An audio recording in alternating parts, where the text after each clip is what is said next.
Hi guys, it's so good to see you. If we haven't met, my name is Ashley, and this is my husband, Michael, Mikey.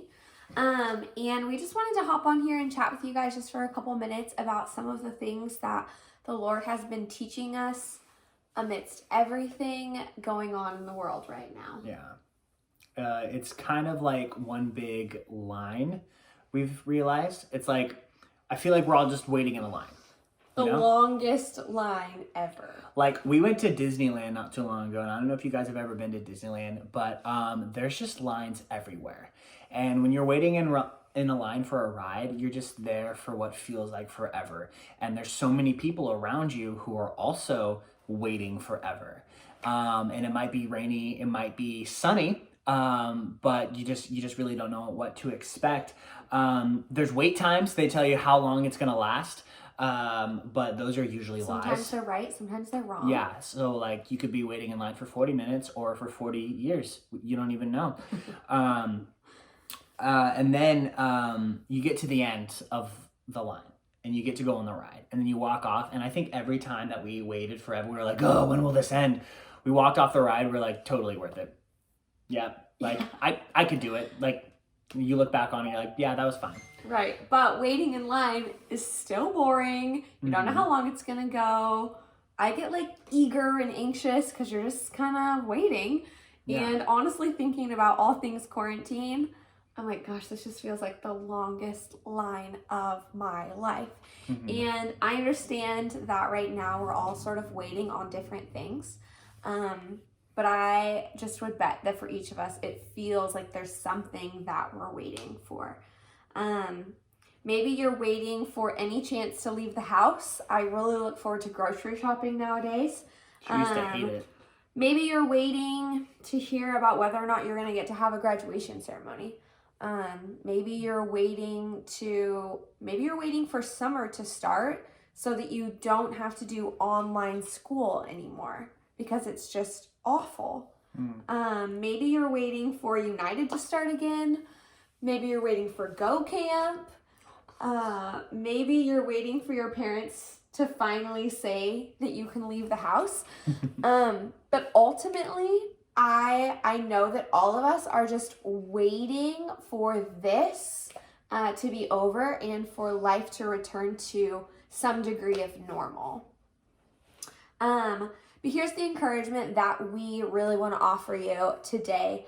As it's been just like really encouraging to us as we remember, is that God is working even in our waiting. Yeah. I'm going to say it again because it's important. God is working even in our waiting. Yeah, he's still moving and he hasn't really forgotten about the world. And he, more importantly, or more specifically, he hasn't really forgotten about you. Just because the world's on pause doesn't mean our God is. He doesn't really do pause, you know?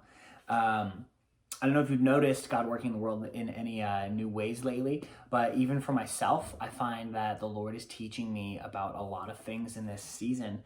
Honestly, he's shown me a lot of examples recently about his provision for what Ashley and I need in life in this season. He's teaching me to be strong for those that I love in times of uncertainty. And he's honestly, this is a big one. He's reminding me of the values that I hold on the people around me. Like, I get to spend a lot of time with my wife, which is such a stellar thing. And I value her a lot. But like my friends, like I miss you guys so much. And before it was like, oh yeah, those are my friends. I see them all the time. But nowadays I'm like, I miss my people. Oh my gosh. Yeah. God has definitely been teaching me a lot about slowing down. Not unlike a lot of you, I tend to be really busy, and I honestly really like being busy. But God has definitely been teaching me the value of slowing down. He's been teaching me about all of the things that I have in my life that I use as distractions, just from distracting me from anything else that I should maybe be giving my attention to. And then also like teaching me how to not take my friends for granted. I am just like, even now, planning on what it's going to look like the first time the first week that we're allowed to have people over and interact with other people. And I was like in the Word and just looking up different verses about waiting. And in Psalm 27, verse 14, it says this. It says, "Wait for the Lord, be strong, and let your heart take courage. Wait for the Lord." And one of the things that I really love about this passage is that it's like the person speaking acknowledges that it requires for you to be strong and courageous to be patient. And I think that that's something that's really important for us to realize right now is like being patient and waiting isn't easy. It requires strength and it requires courage.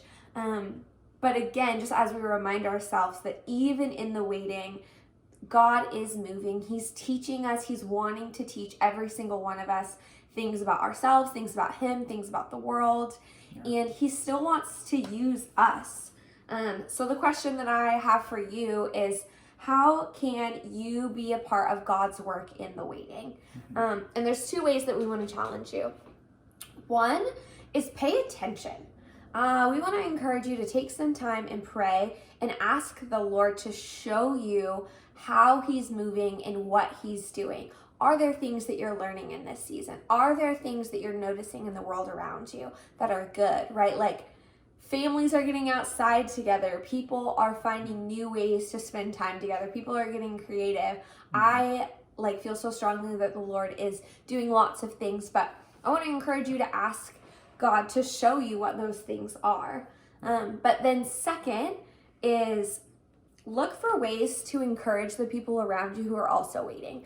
We've been in this series for a couple weeks, us for them, and talking about like last week, what it looks like to like be a light for Jesus and all the things that He has for us. And we want you to know that when you do things to encourage your family and your peers, that God is using you, that you are a part of the work that He is doing in the waiting. So 2 things. 1, pray and ask God to show you how He's working. And 2, find a way to encourage the people around you who are also waiting, right? Like each of us aren't the only ones who are finding ourselves in this weird, long, boring, confusing line. And when we do things to encourage the people around us, God really is using us and working through us amidst the waiting. So we love you guys. Thanks for tuning in. And hopefully we can see one another face to face really soon.